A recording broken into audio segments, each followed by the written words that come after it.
Janet, can you tell us a little bit about your story and how you got involved?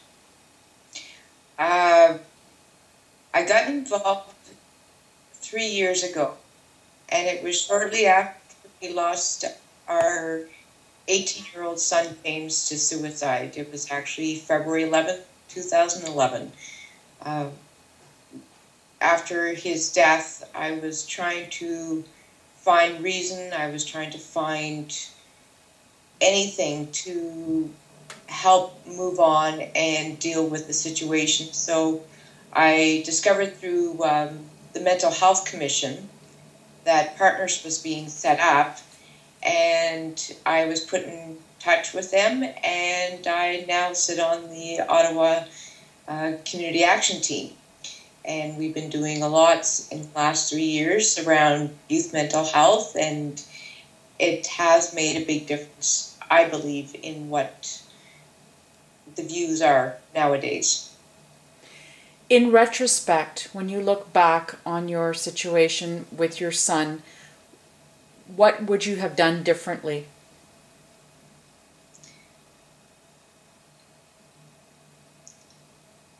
You know what? I think the biggest thing is I would have done is talk to his friends a lot more of what he was maybe thinking, or if he was showing up to school. The biggest thing we learned after James's death is that he was just finishing off his final year at high school, and he was skipping schools. He didn't show up for his last exams in February, the end of January. And because he was 18, it fell into the privacy rule, so they couldn't tell us. But I think if we talked to his friends a little bit more, even his friends' parents, we could have maybe got a grasp on a little bit more knowledge of what was going on with him at the time. He started drinking and doing drugs, but 18, you kind of write that down as those little growing things, but it was the lies that he was telling us when he was saying that he was hanging out with his friends. He wasn't. He confided in a friend the day before he took his life that he was going to commit suicide. And she felt that she talked him out of it. And I think if we had a more open relationship with his friends, I think they would have felt more comfortable coming forward to talk to us about what was going on with him. And how about the communication with him? We asked him several times, we know if something's going on, you're drinking, we know this. We did find the drugs in his room, and we talked about it, and we said, what, do you need help? We'll get you help if you really need some help. And he said, nope, I'm fine. I'm fine. And that was about it. Like, we tried everything to see what we could do to help him, and I even told him that I was really worried about him and what we could do, and he just kept telling us, no, it's fine, everything's fine, school's fine, friends are fine, everything is going great.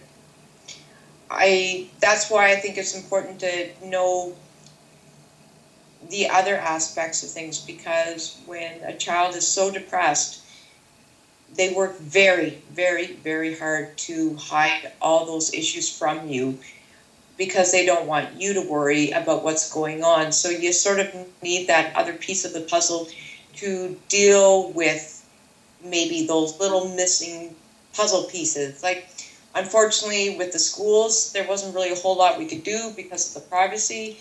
But if we had talked more with the friends, like I said, and had a little bit more basis on that, I think we could have gotten a little bit more help for him than what he needed.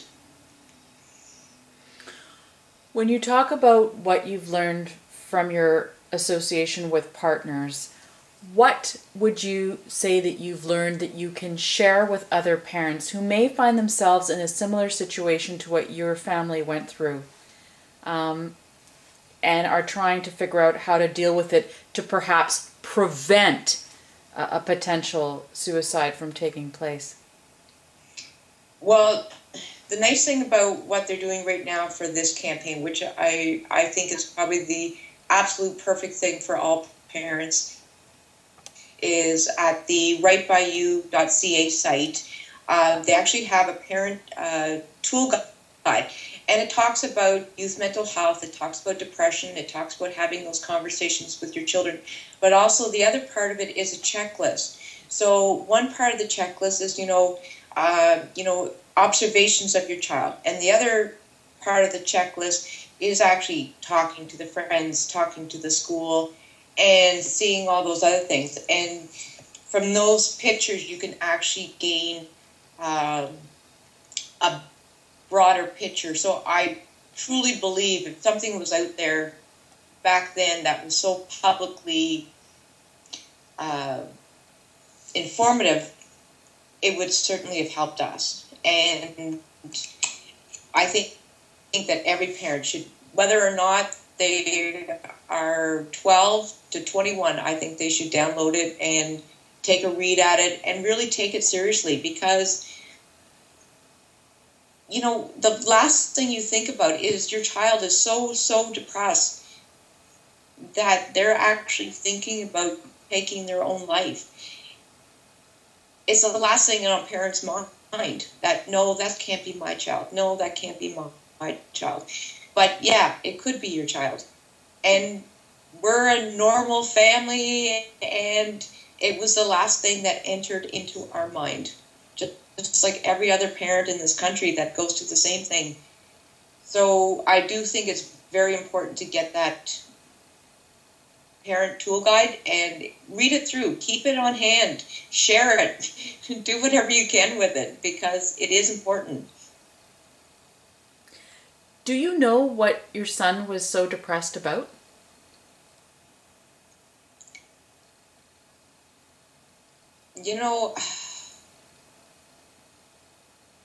He was concerned about money.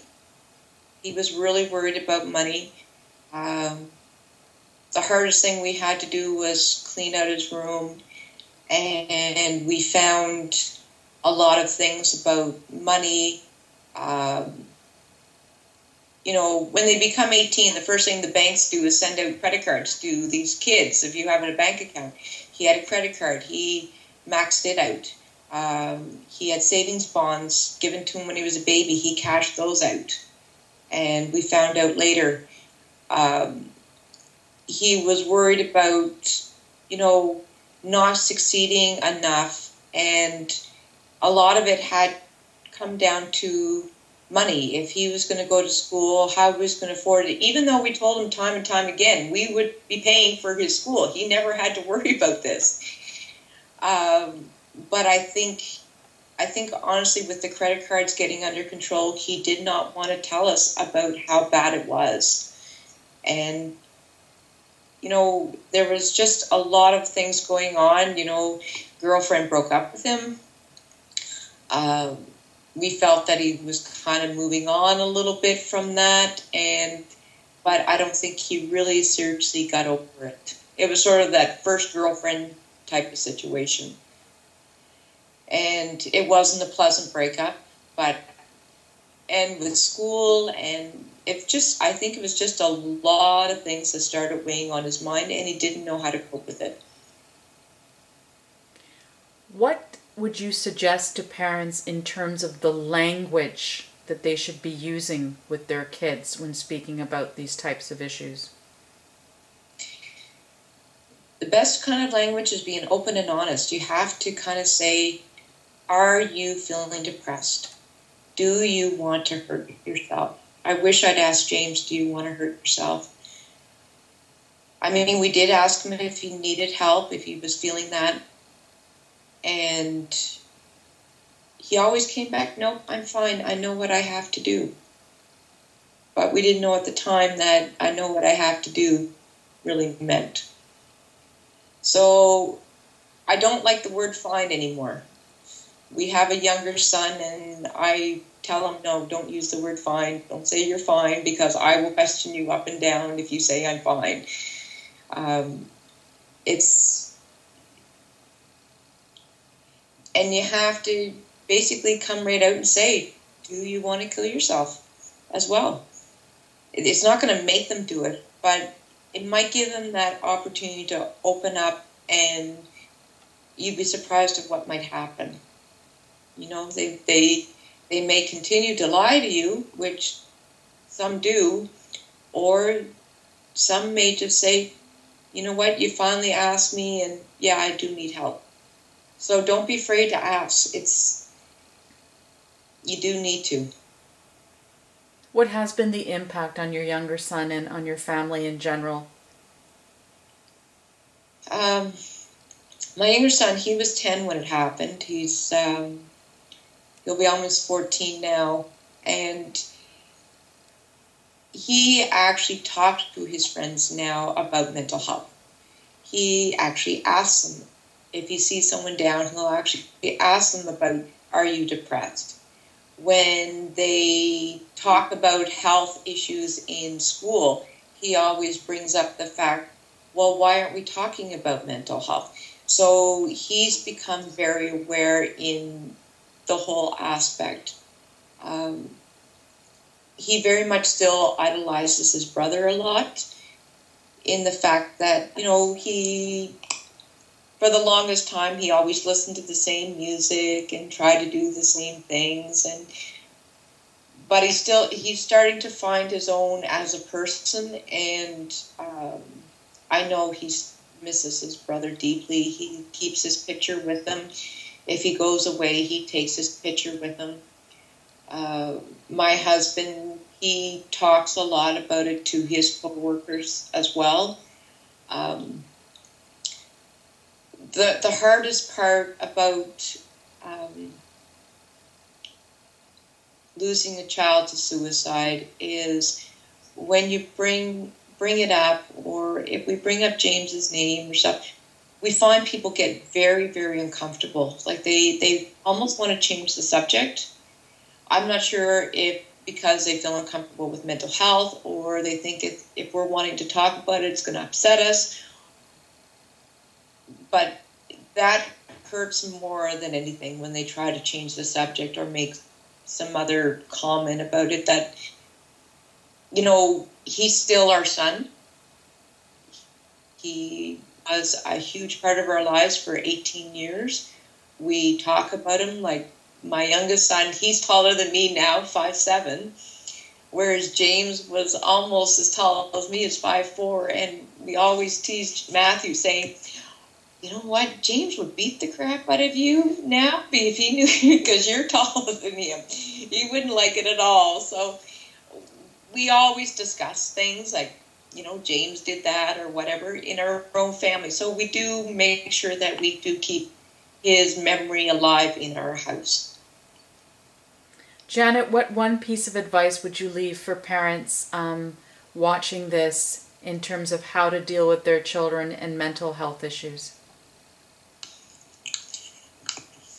Keep the lines of communication open. I know we got really frustrated with James at times because we just felt like we were smashing our head against a wall all the time, because we kept offering and we kept talking and we weren't getting anywhere. And we'd ask him to do something, 18, maybe go out, look for a job, and he didn't seem to be too high gun. He didn't seem to want to do anything. So, he would get mad at us. So, but a lot of this is normal teenage. And so you sort of can't give up and you can't get mad at them at times, because it's hard sometimes because you don't know what they're going through. And you might have to bring in somebody else or talk to their friends. Like I said, they'll pretty much tell you what is going on with your kid. If you say, look, I'm really worried that something's going on, chances are many of them will open up. So, but again, I really do encourage all parents to download the Parent Toolkit, because it does have a lot of great resources in it for parents, and the checklist, and knowing how to have the conversations with your children. Janet, thank you so much for sharing your story with us. Thank you very much for having me.